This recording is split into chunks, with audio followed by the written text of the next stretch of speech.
ಲಾ ಲಾ ಲಾ ಲಾ ಲಾ ಲಾ ಲಾ ಲಾ ಲಾ ಲಾ ಲಾ ಲಾ ಲಾ ಲಾ ಲಾ. Hello. Hello, ನಾನು ಪ್ರಮೋದ. ಹಾಂ ಹೇಳು ಪ್ರಮೋದ್. ನೋಡು, ಸ್ವಾತಿ, ನನಗೆ ನಿಜ ಹೇಳು, ಏನಿದೆಲ್ಲ.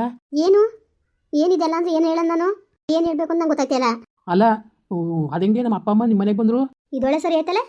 ಕೇಳು ನಿಮ್ಮ ಅಪ್ಪ ಅಮ್ಮನ ಯಾಕೆ ಏನು ಅಂತ ನಾನು ಕೇಳಿದ್ರೆ ನಾನೇನು ಹೇಳನೆ? ಇದೇನು ಪ್ರಮೋದು? ನೋಡು, ನಮ್ಮ ಅಮ್ಮನೂ ಅವರು ಬಂದಿದ್ರಲ್ಲ ಐನೋರು, ಅವ್ರಿಗೆ ಹೇಳಿದ್ದು ಸರಿಯಾ, ಎಲ್ಲರೂ ಒಂದು ಹುಡುಗ ಇದ್ರು ನೋಡಿ ಅಂತ. ಅಂದರೆ ನಾನು ಇಷ್ಟಪಟ್ಟರು ನೀನು ಇನ್ನೊಬ್ಬರು ಮದುವೆ ರೆಡಿ ಆಗಿದ್ದಾ? ಇನ್ನೇನು ಮಾಡೋಕ್ಕದ್ದು? ನೀನು ಬೇಡ ಅಂತ ಅಂದಮೇಲೆ ಇನ್ನು ಹಂಗೆ ಇರೋಕ್ಕಾಯ್ತದ? ನಮ್ಮಮ್ಮ ನಿನ್ನ ಮದುವೆ ಆಗಲಿಲ್ಲ ಅಂದ್ರೆ ಏನಾದ್ರು ಮಾಡ್ಕೊಂಡು ಸತ್ತೋಯ್ತೀನಿ ಅಂತ ಅಂದರು, ಭಯ ಪಡಿಸಿದ್ರು.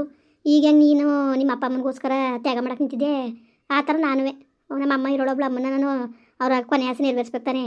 ನಮ್ಮ ಅಮ್ಮನಿಗೂ ಸರಿ ಇರೋಕ್ಕಿಲ್ಲ, ನಂದೇ ಚಿಂತೆ ಪಪ್ಪ ಅಂಥದ್ರಲ್ಲಿ ನನಗೆ ಎಷ್ಟು ಇದಾಯ್ಕಿಲ್ಲ ಹೇಳು. ಅದಕ್ಕೋಸ್ಕರನೇ ನಮ್ಮ ಅಮ್ಮನಿಗೋಸ್ಕರ ಒಪ್ಕೊಂಡೆ. ಸರಿ, ಅದು ಹಾಳು ಬಿದ್ದೋಗ್ಲಿ, ಏನಾದರೂ ಮಾಡ್ಕೊಂಡು ನನಗೇನು ನಿನ್ನೆ ಯಾವತ್ತೇ ಬೇಡ ಅಂತ ಬಿಟ್ಟಾಕ್ತೀನಿ ನಾನು. ಸರಿ ಬಿಡು, ಆಯಿತು. ಈಗ ಏನಾಯಿತು ಅಂತ ಹಿಂಗೆ ಅರ್ಥ ಇದೆಯಾ? ಬಿಡು, ಒಳ್ಳೇದೇ ಆಯ್ತಲ್ಲ. ಈಗೇನು, ಈಗ ನಾವು ನೀನು ಇಬ್ಬರು ಪ್ರೀತಿಸಿದ್ದು ಆ ವಿಷಯ ನಿಮ್ಮ ಅಪ್ಪ ಅಮ್ಮನಿಗೆ ಗೊತ್ತಿರಲಿಲ್ಲ. ಈಗ ಅವರೇ ನಿಂತು ಮದುವೆ ಮಾಡ್ತಾರೆ ಅಂತ ಖುಷಿ ಪಡಬೇಕಾದ ವಿಷಯ ತಾನೇ, ಅದಕ್ಕೆ ತಲೆಗೆಡ್ಸ್ಕೋಬೇಕು. ಅದಲ್ದೇ ನಿನಗೆ ನಿಮ್ಮ ಅಪ್ಪ ಅಮ್ಮನ ಇಷ್ಟನೇ ತಾನೇ ಮುಖ್ಯ ಆಗಿದ್ದು. ಈಗ ಅವರು ಒಪ್ಕೊಂಡವ್ರಲ್ಲ, ಇನ್ನೇನಾಗಬೇಕು ನಿನ್ಗೆ ಹೇಳು? ನಿಜಕ್ಕೂ ಖುಷಿ ಪಡಬೇಕು. ನಾವು 7 ಜನ್ಮದಲ್ಲೂ ಪ್ರೇಮಿಗಳಾಗಿದ್ದೋ ಗಂಡ ಹೆಂಡತಿ ಆಗಿದ್ದೋ ಅನ್ನೋದಕ್ಕೆ ಇದೊಂದು ಉದಾಹರಣೆ ತಿಳ್ಕೊಂಡಿನಿ. ನೋಡು, ಅವರೇ ನಿಂತು ಮದುವೆ ಮಾಡ್ತಾವ್ರೆ ನಮ್ಮನ್ನ ಅಂದರೆ ನಿಜಕ್ಕೂ ನಮಗೆ ಎಷ್ಟು ಖುಷಿ ಪಡ್ತೇನೆ ಗೊತ್ತಾ ನಾನು. ನಿಜವಾಗ್ಲೂ ಪ್ರಬೋದ್, ನಾನು ತುಂಬ ಲಕ್ಕಿ. ನೋಡು, ನನಗೆ ಎಷ್ಟು ಏನು ಹೇಳಬೇಕು ಅಂತಲೇ ಗೊತ್ತಾಗ್ತಿಲ್ಲ. ನೀನು ನೋಡ್ಬಿಟ್ಟು ತುಂಬ ಖುಷಿ ಆಗೋಯ್ತು. ಕಳ್ಕೊಂಡಿರೋ ಪ್ರೀತಿ ಮತ್ತೆ ಸಿಕ್ತಲ್ಲ ಅಂದ್ಬಿಟ್ಟು. ಸಾಕು ಮಾಡಿ ನಿನ್ನ ಡ್ರಾಮವ. ಅಲ್ಲ, ನೀನು ನಿಮ್ಮ ಅಮ್ಮನಿಗೋಸ್ಕರ ಬಿಟ್ಟರು ಸಿಕ್ಕಿಲ್ಲ ಅವ್ನು ಅಂದ್ಬಿಟ್ಟು ಇನ್ನೊಂದು ಹುಡುಗನ ನೋಡೋಕೆ ಹೋಗಿ ಆ ಹುಡುಗ ನಾನು ಆಪ್ಷನ್ನಾಗಿ ಸಿಕ್ಕಿರೋದಕ್ಕೆ ನೀನು ಈ ಥರ ಹೊರಗಾಡೋ ಅವಶ್ಯಕತೆನೇ ಇಲ್ಲ, ಆಯಿತಾ? ಈ ಥರ ಹೊರಗಾಡೋ ಅವಶ್ಯಕತೆನೇ ಇಲ್ಲ ಅಂತ ಹೇಳ್ತೇನೆ ಹೇಳಿ ನಿನಗೆ. ನೀನೇನಾದ್ರು ನಾನೇ ಬೇಕು ಅಂತ ಕಾಯ್ಕೊಂಡು ಕೂತೀರ ಅದೊಂಥರ ಲೆಕ್ಕ. ಹುಡುಗನಿಗೆ ಬ್ರೋಕರ್ಗೆ ಹೇಳಿದ್ಯಾ, ಬ್ರೋಕರ್ ನನ್ನೇ ಕರ್ಕೊಂಡ್ಬಂದ್ರೆ ಅದಕ್ಕೆ ಹಿಂಗೆ ಆಡ್ತಾಯಿದ್ದೀನಿ ನೀನು. ಇಲ್ದ ಹೋಗಿದ್ರೆ ಬೇರೆ ಕರ್ಕೊಂಡ್ಬಂದ್ರೆ ಮದುವೆ ಆಗ್ತಿರ್ಲಿಲ್ವ ನೀನು? ಈಗ ಅದೆಲ್ಲ ಬೇಡ ಪ್ರಮೋದ್. ಆಯ್ತಿತ್ತೇನೋ ಹೋಯ್ತಿತ್ತೇನೋ, ಹಂಗಾಗೋದು ಹಿಂಗಾಗೋದು ಅದು ಬೇಡ. ಈಗ ಪ್ರೆಸೆಂಟ್ಲಿ ಹೆಂಗೈತೆ ಅದನ್ನ ಹೇಳು. ಸುಮ್ಮನೆ ಯಾಕೆ ಬೇಡದ ವಿಷಯ ಏನಾದ್ರು ಮಾತಾಡಿ ಮನ್ಸಿಗೆ ನೋವು ಮಾಡ್ಕೋಬೇಕು ಹೇಳು? ತಲೆಗೆಡ್ಸ್ಕೊಬೇಡ ನೀನು. ನೋಡು, ಸುಮ್ಮನೆ ನನಗೆ ಹಿಂದೂ ಮುಂದೆ ಮಾತಾಡೋಕೆ ನನಗೆ ಬರೋದಿಲ್ಲ. ನಾನು ಡೈರೆಕ್ಟಾಗಿ ಹೇಳ್ತೀನಿ. ನನಗೆ ನಿನ್ನ ಕಡ್ರೆ ಇಷ್ಟ ಇಲ್ಲ ನನಗೆ. ಯಾಕೆ ಅವತ್ತು ಚೆನ್ನಾಗಿತ್ತಾ? ನಂಬಿಸ್ಬಿಟ್ಟು ನೀನು ನನ್ನ ಹೆಂಡ್ತಿ ಅಂದ್ಕೊಂಡು ಗಂಡ ಹೆಂಡ್ತಿ ಯಾವ ಥರ ಇರಬೇಕು ಆ ಥರ ಎಲ್ಲ ಸಂಸಾರ ಮಾಡಿ ಇವತ್ತು ಈ ಥರ ಹಿಂಗೆ ಮಾತಾಡೋಕೆ ನಾಚಿಕೆ ಆಯಿತು ನಿನ್ನ ಜನ್ಮಕ್ಕೆ. ನನ್ನ ಜೊತೆ ಅದೇ ಕಷ್ಟ ಸಲಿಗೆ ಎಂದಿದ್ದೆ ನೀನು. ನಿಮ್ಗೆ ಇಷ್ಟ ಇಲ್ಲ ಅಂದಮೇಲೆ ಏನಕ್ಕೆ ಸಲಿಗೆ ಎಂದಿರಬೇಕಾಗಿತ್ತು? ಏನು ಬಡವ್ರ ಮಕ್ಕಳು ಬಿಟ್ಟು ಬಿದ್ದಿರ್ತಾರ ನಿಮಗೆ? ಹಾಂ, ನಾನು ಗಂಡಸು ಕಡೆ, ನನ್ನ ಗಂಡಸು ನಾನು, ಆಯಿತಾ? ನಾನು ಏನಾದರೂ ಮಾಡ್ತೀನಿ, ನೀನೇ ಅವಳು ಕೇಳೋಕ್ಕೆ ನಿನ್ನ ಜ್ಞಾನ ಇರಬೇಕಾಗಿತ್ತು. ಹೆಣ್ಣಾದೊಳಗೆ ಜ್ಞಾನ ಇರಬೇಕಾಗಿತ್ತು. ಮೈ ಮೇಲೆ ಜ್ಞಾನ ಇದ್ರೆ ನೀನು ಈ ಥರ ಆಡ್ತಿರ್ಲಿಲ್ಲ ನೀನು. ನನ್ನ ಹತ್ರ ನೋಡು, ಸುಮ್ಮನೆ ನನಗೆ ಸೈಕ್ ಮಾಡಿಬಿಡ. ನೀನೇ ಫೋನ್ ಮಾಡಿ ನನಗೆ ಇಷ್ಟ ಇಲ್ಲ ಮದುವೆ ಅಂತ ಹೇಳು ನಮ್ಮ ಅಪ್ಪ ಅಮ್ಮನಿಗೆ. ಹೇಳು ನೀನೇ. ನಿಮ್ಮ ಅಪ್ಪ ಅಮ್ಮ ನೀನು ಹೇಳೋ ಸುಲಭ ತಾನೆ, ನಾನೇ ಕೇಳನೆ. ನನಗೆ ಇಷ್ಟ ಆಗಿದೆ, ನಾನು ಹೇಳಕ್ಕಿಲ್ಲ. ನಿನಗೆ ಇಷ್ಟ ಇಲ್ಲ ತಾನೆ, ನೀನೇ ಹೇಳಿ ನಿಮ್ಮ ಅಪ್ಪ ಅಮ್ಮನಿಗೆ. ಹೇಳ್ಬಿಟ್ಟು ಕ್ಯಾನ್ಸಲ್ ಮಾಡಿಸು. ಅದು ಬಿಟ್ಬಿಟ್ಟು ನಾನೇ ಕೇಳನೆ. ನನ್ನ ಪ್ರೀತಿ ತಪ್ಪೋಯ್ತದೇನೋ, ಪ್ರೀತಿ ಮತ್ತೆ ಸಿಕ್ತಾಗ ನಾನು ಬೇಡ ಅಂತ ಹೇಳೋಕ್ಕೆ ಮೂರ್ಖಿಲ್ಲ ನಾನು. ನಿನ್ನ ಟೈಮ್ ಪಾಸ್ ಲವ್ ಮಾಡಿಲ್ಲ ನಾನು. ಮನ್ಸಾರ ಗಂಡ ಅಂತ ಸ್ವೀಕರಿಸಿವ್ನಿ ನಾನು, ಆಯಿತಾ? ಹೌದು, ನನಗೆ ಪರಿಜ್ಞಾನ ಇರಬೇಕಾಗಿತ್ತು. ನನಗೆ ಜ್ಞಾನ ಇಲ್ಲದವತ್ತಿಗೆ ಇವತ್ತು ಈ ಪರಿಸ್ಥಿತಿಲಿರೋದು. ನೀನು ಬಣ್ಣದ ಮಾತುಗಳನ್ನ ನಂಬ್ಕೊಂಡು ನಾನು ಬೆರಗಾಗಬಾರ್ದಾಗಿತ್ತು. ಹೌದು, ನಾನು ತಪ್ಪು ಮಾಡೀನಿ. ಅದಕ್ಕೆ ಪಶ್ಚಾತ್ತಾಪ ಮಾಡ್ಕೊಂಡು ನಿನ್ನೆ ಕಟ್ಕೊತಿರೋದು ನಾನು, ಆಯಿತಾ? ಇಲ್ಲದ ಹೋಗಿದ್ರೆ ಯಾವ ನಾಯಿ ನಿನ್ನ ಮದುವೆ ಆಯ್ತಿತ್ತು? ಯಾವ ನಾಯಿ ಮದುವೆ ಆಯ್ತಿತ್ತು ಹೇಳು?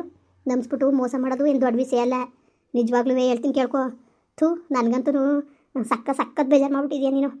ನಿಜವಾಗ್ಲೂ ಈ ಜೀವನ ಸಾಯಬೇಕು ಇಲ್ಲ ನಿನ್ನ ಜೊತೆ ಬಾಳಬೇಕು, ಅದು ಬಿಟ್ರೆ ಇನ್ಯಾವ ಆಪ್ಷನೂ ಇಲ್ಲ ನನಗೆ. ನಿನ್ನ ಥರ ಇವಳು ಇನ್ನೊಬ್ಳು ಅನ್ನೋ ಥರ ನೋಡ್ಕೊಳ್ಳೋಂಥ ಸ್ಥಿತಿಲೂ ನಾನಿಲ್ಲ, ಆಯಿತಾ? ಮತ್ತೆ ಈಗ ಹೆಂಗೆ ನೋಡೋಕೆ ಹೇಳ್ಬಿಟ್ಟಿದ್ದೆ ನೀನು ಹುಡುಗನ? ಬೇರೆ ಹುಡುಗನ ಮದುವೆಗೆ ಹೆಂಗೆ ಒಪ್ಕೊಬಿಟ್ಟಿದ್ದೆ ನೀನು? ಈಗ ನಾನು ಬಂದಿರೋ ಸರಿ, ನಾನು ಬರ್ತಾ ಹೋಗಿದ್ರೆ ಒಪ್ಕೊಂಡು ಆಯ್ತಿಲ್ವ ನೀನು? ನೋಡು, ಅದೇನು ಮಾಡಿರೋದು ನಮ್ಮ ಅಮ್ಮನಿಗೋಸ್ಕರ, ನನಗೋಸ್ಕರ ಅಲ್ಲ. ಅಯ್ಯೋ ಎಂಥ ಓವರ್ ಆಕ್ಟಿಂಗ್ ಆಡ್ತೀಯಲೇ. ಥೂ, ನಾಚಿಕೆ ಆಯ್ತು ನಿನ್ನ ಜನ್ಮಕ್ಕೆ ಹಿಂಗೆಲ್ಲ ಮಾತಾಡೋಕ್ಕೆ. ನನಗೂ ಇವಳಿಗೋಸ್ಕರ ಬೇರೆ, ಅವ್ರ ಅಮ್ಮನಿಗೋಸ್ಕರ ಬೇರೆ.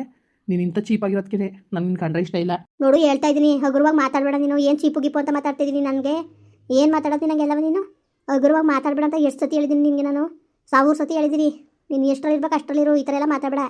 ನಾನು ಸರಿಯಾಗಿರೋಣ ಆಗಿರೋದಕ್ಕೆ ನೀನು ಮದುವೆ ಆಯ್ತಿರೋದು. ಹೇಳಿದ್ರೆ ಈಗ ತಾನೇ ನಮ್ಮ ಅಮ್ಮನಿಗೋಸ್ಕರ ಮದುವೆಗೆ ಒಪ್ಕೊಂಡೆ, ಅದಕ್ಕೆ ಬ್ರೋಕರ್ಗೆ ಹೇಳ್ಬಿಟ್ಟು ಕರೆಸ್ತೋ ಅಂತ. ಹಾಂ, ಈಗ ಏನು ಇವಾಗ? ಏನಿಂದು ಏನು ಹೇಳು? ನೋಡು, ಈ ಗಾಂಚಲಿನ ನನ್ನ ಹತ್ರ ತೋರ್ಬೇಡ. ನೀನು ಹೇಳ್ತಾ ಇದ್ದೀನಿ ಕೇಳು. ಈ ಗಾಂಚಲಿನ ನನ್ನ ಹತ್ರ ಇಟ್ಕೊಳ್ಳೇಬೇಡ ನೀನು. ಸರಿ, ಇವಾಗ ಏನಿವಾಗ? ಅದೇನು ಹೇಳಪ್ಪ? ನನಗೆ ಇಷ್ಟ ಇಲ್ಲ ನೀನು, ನನಗೆ ಬೇಡ, ಆಯಿತಾ? ನಮ್ಮ ಅಪ್ಪ ಅಮ್ಮನಿಗೆ ನಮಗೆ ಮದುವೆ ಇಷ್ಟ ಇಲ್ಲ ಅಂದ್ಬಿಟ್ಟು ಇಲ್ಲ ಬ್ರೋಕರ್ಗೆ ಹೇಳ್ತೀಯೋ, ಇಲ್ಲ ನಿಮ್ಮ ಅಮ್ಮನ ಕಡೆಯಿಂದ ಹೇಳಿಸ್ತೀಯೋ, ಇಲ್ಲ ನೀನೇ ಹೇಳ್ತೀಯೋ, ಅದು ನನಗೆ ಗೊತ್ತಿಲ್ಲ, ಆಯಿತಾ? ಈ ಮದುವೆ ನಡೆಯೋಕೆ ಕೂಡ್ದು ನನಗೆ ಇಷ್ಟ ಇಲ್ಲ, ಆಯಿತಾ? ಇದ್ರ ಮೇಲೆ ನೀನು ನನ್ನ ಏನಾರೇ ತಾಳ್ಮೆ ಪರೀಕ್ಷೆ ಮಾಡಿದ್ರೆ ನಾನು ಸುಮ್ಕೆ ಇರೋಕ್ಕಿಲ್ಲ. ನೋಡು, ನೀನೇ ಹೇಳ್ಬಿಡು ನಿಮ್ಮ ಅಪ್ಪ ಅಮ್ಮನಿಗೆ ನನಗೆ ಈ ಮದುವೆ ಇಷ್ಟ ಇಲ್ಲ ಅಂದ್ಬಿಟ್ಟು. ತಾಕತ್ತಿಲ್ವಾ ನಿನ್ಗೆ ಹೇಳೋಕ್ಕೆ? ನಾನೇ ಹೇಳ್ಬೇಕಾ? ನೀನು ಹೇಳೋದಾಗೋದಿಲ್ವಾ? ಹೇಳಿ ನೀನೇ ನನಗೆ ಈ ಮದುವೆ ಇಷ್ಟ ಇಲ್ಲ ಅಂತ. ನೋಡು, ಅದು ಆಗದ ಹೊತ್ತಿಗೆ ನಾನು ಹೇಳ್ತಾ ಇರೋದು, ಸರಿಯಾ? ನಾನು ಹೇಳ್ದೆ ಆಲೇ ನಮ್ಮ ಅಮ್ಮನಿಗೆ ನನಗೆ ಇಷ್ಟ ಇಲ್ಲ ಈ ಮದುವೆ ಅಂತ. ಹಂಗಂದಿದ್ದಕ್ಕೆ ನಮ್ಗೆ ಇಷ್ಟ ಆಗದೆ ಅಂತ ಅಂದರು. ಅದರಿಂದನೇ ಹೇಳ್ತಿರೋದು, ನಿನ್ನ ಮುಖಾಂತರನೇ ಇದು ದೂರ ಆಗಬೇಕು, ನಿನ್ನ ಮುಖಾಂತರನೇ ಇದು ಈ ಕಡೆ ಆ ಕಡೆಯಿಂದನೇ ಬೇಡ ಅನ್ಬೇಕು ಮದುವೆ ನೀನು. ಅದಕ್ಕೆ ಹೇಳ್ತಿರೋದು. ನಾನು ಅಲ್ಲಿ ಹೇಳಾಯ್ತು. ಹೇಳಿದ್ರೆ ಅವ್ರಿಗೆ ಇಷ್ಟಪಟ್ಟರೆ ಆಯ್ತೀನಿ ಬಿಡು. ನೋಡು, ನೀನು ಏನಾರು ಅನ್ಕೋ, ನನಗಂತೂ ನಿನ್ನ ಬಿಟ್ಟಿರೋಕ್ಕೂ ಶಕ್ತಿಲ್ಲ. ನನಗೆ ಈ ಚಿರಂದಲ್ಲಿ ಮಾಡ್ಕೊಂಡಿರೋ ತಪ್ಪ ನಾನೇ ಸರಿ ಮಾಡ್ಕೋಬೇಕು. ಏನೋ ದೇವ್ರು ನನಗೆ ನಿಮ್ಮ ಅಪ್ಪ ಅಮ್ಮ ನನ್ನ ಮದುವೆ ಮಾಡ್ಕೊಳಕ್ಕೆ ಅಂತ ಒಪ್ಕೊಂಡವ್ರೆ. ಅದು ನನ್ನ ಅದೃಷ್ಟ. ಅದು ನಾನು ಯಾವುದೇ ಕಾರಣಕ್ಕೂ ತೆಗ್ದಾಕಲ್ಲ. ನಿನ್ನ ಥರ ಎರಡು ಥರ ಮಗಗಳು ನನಗಿಲ್ಲ. ಒಂದು ಸೈಡ್ ಒಳ್ಳೇದು, ಇನ್ನೊಂದು ಸೈಡ್ ಕೆಟ್ಟದ್ದು ಮಗ ಮಡಿಕೋದು ನನಗಿಲ್ಲ. ನಾನು ನಿನ್ನ ಇಷ್ಟಪಟ್ಟಿದ್ದೀನಿ, ನಿನ್ನೆ ಮದುವೆ ಆಗೋದು. ನಾಚಿಕೆ ಹಾಕಿಲ್ಲ ನಿನ್ನ ಜನ್ಮಕ್ಕೆ, ಮತ್ತೆ ನಾಚಿಕೆ ಹಾಕಿಲ್ವೇನೆ? ಮತ್ತೆ ಯಾಕೆನೆ ಬ್ರೋಕರ್ಗೆ ಹೆಣ್ಣು ನೋಡೋಕೆ ಕೇಳಿದೆ ನೀನು? ಗಂಡು ನೋಡೋಕ್ಕೆ ಕೇಳಬೇಕಾಗಿತ್ತು ನೀವು. ನಿನ್ನ ಅಂಥ ಮಾನಿಷ್ಠೆ ಆಗಿರೋ ನೀನು ಇರಬೇಕಾಗಿತ್ತು ಕಣಲೆ. ಇರುವೆ ಮತ್ತೆ ಇರುವೇನೆ ಅಲ್ಲ, ಏನೇ ನೀನು ನೋಡು. ನಮ್ಮ ಅಮ್ಮನಿಗೆ ಹೇಳ್ದೆ, ನಮ್ಮಮ್ಮ ಅವಳೇ ಬೇಕು ಅಂತ ಅವರು ಹೇಳವ್ರೆ. ಒಳ್ಳೆ ಹುಡುಗಿ ಅವಳನ್ನೇ ಮಾಡ್ಕೋಬೇಕು ಅಂತ. ಅದೇನು ನೀನು ನೋಡ್ಬಿಟ್ಟು ಅದೇನು ಒಳ್ಳೇದಾಗ ಕಾಣ್ತೋ ಅದು ನನಗೆ ಗೊತ್ತಿಲ್ಲ. ನಾನು ಹೇಳೋಕ್ಕಾಗಿಲ್ಲ, ಫೋರ್ಸ್ ಮಾಡಿ ನಮ್ಮ ಅಪ್ಪ ಅಮ್ಮನಿಗೆ. ಅದರಿಂದ ಹೇಳ್ತೇವೆ, ನೀನು ಮುಖಾಂತರ ಹೇಳೋ ಸರಿ ಇಲ್ಲ. ನಾನು ಸುಮ್ಗಿಮ್ನೆ ಇರೋಕ್ಕಿಲ್ಲ. ನಾನು ಹೇಳ್ತೇವೆ, ನಾನು ತುಂಬ ಕೆಟ್ಟವ್ನು ನಾನು. ನೀನು ಕೆಟ್ಟನಾರೇ ಆಗು, ಒಳ್ಳೆನಾರೇ ಆಗು, ಅದು ಕಟ್ಕೊಂಡು ನನಗೇನಪ್ಪ? ನನಗೇನು ಹೇಳ್ತಾಯಿದ್ದೀನಿ ನೀನು? ಒಳ್ಳೆನೋ ಕೆಟ್ಟನೋ ಅದು ನನಗೆ ಬೇಕಾಗಿಲ್ಲ. ನನಗೆ ಬೇಕಾಗಿರೋ ನನ್ನ ಜೀವನ ಸರಿಯಾಗಬೇಕು. ಆಯ್ತಾದೆ, ದೇವ್ರು ಇರೋ ದಾರಿ ತೋರನೇ ಆಗಲಿ. ಅಷ್ಟು ಬಿಟ್ಟರೆ ನನಗೆ ನಿನ್ನ ಕಟ್ಕೊಂಡು ನನಗೇನು? ಹೇಳ್ತೀನಿ ಕೇಳ್ಕೊ. ಮದುವೆ ಆದಮೇಲೂ ನೀನು ನೆಮ್ಮದಿ ಅಂತ ಇರೋಕ್ಕಿಲ್ಲ, ಅದಂತೂ ಗ್ಯಾರಂಟಿ. ಪ್ರಪಂಚಕ್ಕೆ ನೀನು ನನ್ನ ಹೆಂಡತಿ ಆಗಿರ್ಬೋದು, ಅವ್ರು ನನ್ನ ಹೆಂಡತಿಯಾಗಿ ನೀನು ಇರೋಕ್ಕಂತೂ ಸಾಧ್ಯನೇ ಇಲ್ಲ. ನಾನು ನೀನು ಯಾವುದೇ ಕಾರಣಕ್ಕೂ ಹೊಂದ್ಕೊಂಡು ಇರೋಕ್ಕಂತೂ ಸಾಧ್ಯ ಇಲ್ಲ. ನರ್ಕ ನೋಡ್ಬೇಕಾಯ್ತದೆ. ಗಂಡ ಇದ್ದು ಇಲ್ದಂಗೆ ಇರಬೇಕಾಯ್ತದೆ. ಹುಷಾರು ಹೇಳ್ತೇವೆ. ಪರವಾಗಿಲ್ಲ ಆಯಿತಾ. ನನಗೂ ಏನು ನಿನ್ನ ಕುಟೆ ಇರಬೇಕು, ನಗ್ನಗ್ತಾ ಇರಬೇಕು ಅನ್ನೋದು ಇಲ್ಲ. ತಂದೆ ತಾಯಿ ಥರದ ಮತ್ತೆ ಮಾವ ಅವ್ರು ಯಾವ ಸೇವೆ ಮಾಡ್ಕೊಂಡಿರ್ತೀನಿ. ನೀನು ಇಷ್ಟೆಲ್ಲ ಗಾಚಾರಿ ತೋರಿದ್ಮೇಲೆ ನಾನೇ ತಲೆಗೆಡ್ಸ್ಕೋಬೇಕು ಬಿಡು. ಆಯಿತು, ಲೋಕಕ್ಕೆ ಪ್ರಪಂಚಕ್ಕೆ ನಾವು ಗಂಡ ಹೆಂಡತಿ ಥರ ಇರೋದ? ಇಲ್ದಾರ ಬೇಡವೇ ಬೇಡ. ಒಟ್ಟಿಗೆ ತೀರ್ಮಾನ ಮಾಡ್ಕೊಬಿಟ್ಟಿದೆಯೇ, ಏನಾರೇ ಆಗಲಿ ಇವನ್ನೇ ಕಟ್ಕೋಬೇಕು ಅಂತ ಅಲ್ವಾ? ಮತ್ತು ಅದೇ ಹೆಂಗೆ ಬ್ರೋಕರ್ಗೆ ಬೇರೆ ಹುಡುಗನ ನೋಡೋಕೆ ಹೇಳ್ಬಿಟ್ಟೆ? ಅಷ್ಟು ಪ್ರೀತಿ ಸೊಳ್ಳೆನೋ. ನೀನು ಎಂಥವಳು ನೀನು? ಅಯ್ಯಪ್ಪ, ನೀನು ಈ ಥರದವಳು ಅಂತ ಗೊತ್ತಿರಲಿಲ್ಲ. ನಿಜವಾಗ್ಲೂ ಏನಪ್ಪ, ಇಷ್ಟಪಟ್ಟವರು ಚೆನ್ನಾಗಿರಲಿ ಅನ್ಬೇಕು ಲೆಕ್ಕದಲ್ಲಿ. ಅಂಥದ್ರಲ್ಲಿ ನೀನು ಈ ಥರ ಸ್ವಾರ್ಥಿ ಥರ ಲೆಕ್ಕ ಆಗ್ತಿ ಅಂತ ಅಂದ್ಕೊಂಡಿರಲಿಲ್ಲ. ನೀನು ಸ್ವಾರ್ಥಿ ಥರ ಲೆಕ್ಕ ಆಗ್ತಿಲ್ಲ. ನೀನು ಸರಿಯಾಗಿ ಲೆಕ್ಕ ಆಗ್ತಿದ್ದೀನಿ, ನಾನು ಸ್ವಾರ್ಥಿ ಥರ ಲೆಕ್ಕ ಆಗ್ತೇನೆ. ಸರಿ ಬಿಡು, ಆಯಿತು. ನಾನು ಸ್ವಾರ್ಥಿನಿಯಪ್ಪ, ನಾನು ನಿನ್ನ ಬಿಟ್ಕೊಡೋಕ್ಕಿಲ್ಲ ಆಯಿತಾ. ನಿನ್ನ ಅಂದರೆ ನನ್ನ ದೇವ್ರನಿಗೂ ಒಂದು ಚೂರು ಪ್ರೀತಿ ಅನ್ನೋದು ನನ್ನ ಮನಸ್ಸಲ್ಲೂ ಇಲ್ಲ ಆಯಿತಾ. ನಿನ್ನ ಮದುವೆ ಆಗಬೇಕು, ಇವ್ನು ಕೂಡ ಚೆನ್ನಾಗಿರಬೇಕು ಅನ್ನೋದು ನನ್ನ ಭಾವನೆಯಲ್ಲೂ ಇಲ್ಲ.